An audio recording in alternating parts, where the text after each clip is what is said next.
It's been said that they crawl into the ears of those in the embrace of blissful slumber. From there, they burrow into our brains, nay, our very consciousness, and perhaps our darkest dreams. Earwigs. Hi!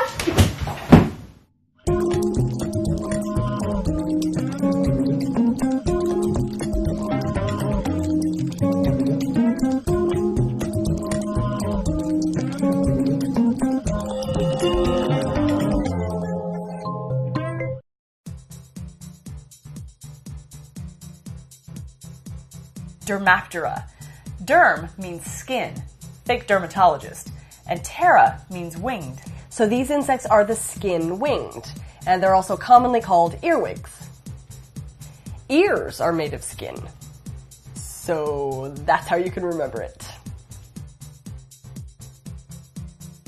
Earwigs all sort of look alike. Not a lot of diversity here. They're long, flat, and most are kind of brownish. Their cerci look like pincers coming off the end of the abdomen, and larger males can give a pretty good pinch. It's easy to tell the males and females apart. The males have curved cerci, and the females have straighter cerci. One of the cooler functions of the cerci is that they actually unfold the hind wing. These insects live all over the world, and there are about 1,800 different species. 20 of those live in North America. Earwigs can be found under bark, moss, and rocks. The front yard of our office is an earwig heaven. We've got this really good rocky gravel and very good drainage, and we found dozens of earwigs here. And these insects are omnivorous. Their diet's really varied. They'll eat everything from pollen and lichen to seedlings and other small arthropods. They've even been known to scavenge dead insects. These guys go through a gradual, simple metamorphosis. This means the young look a lot like adults and go through a number of molts to reach sexual maturity. The male and female spend the winter together in their cozy burrow. When they finally decide it's time to mate, they will often hold each other's cerci. A male earwig's penis is very delicate. That's why they have two, in case one breaks off. After they mate, they create a space for the female to lay her eggs. But after they're laid, she has no use for the male. She kicks him out. Out!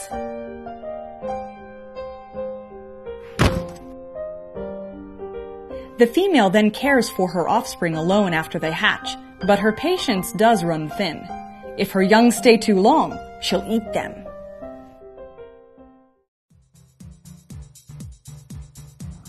Since these insects love to hide under and around rocks, we suggest rolling some. They're mostly harmless, so you can catch them with your hands. A good earwig trap is to roll up a newspaper or put out a paper towel tube in the evenings. During the night, the earwigs will hide in them. It works great in areas with lots of mulch. Sometimes they can be found in large populations in and around people's houses. They can be a nuisance pest in vegetable and flower gardens, but for the most part, they're pretty innocuous, except for the impact they've had on our psyches. The name earwig comes from this old myth that these insects crawl into your ears and burrow into your brains, but we all know that isn't true. However, this myth has perpetuated, and some people still believe it. It's even made its way into Hollywood and inspired one of the most famous scenes in Star Trek history, in the immortal and amazing movie, The Wrath of Khan.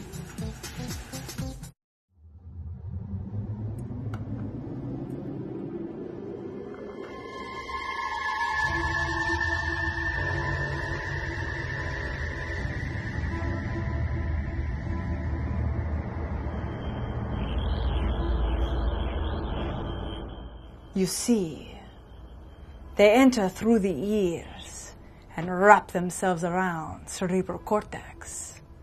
This has the effect of rendering the victim extremely susceptible to suggestion.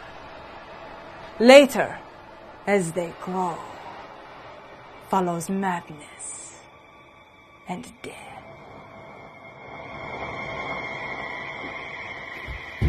Khan, listen to me.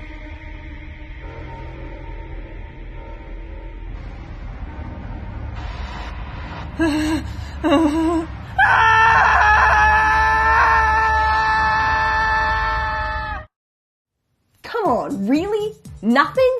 This is classic 80s pop culture, people. Wrath of Khan! YouTube it.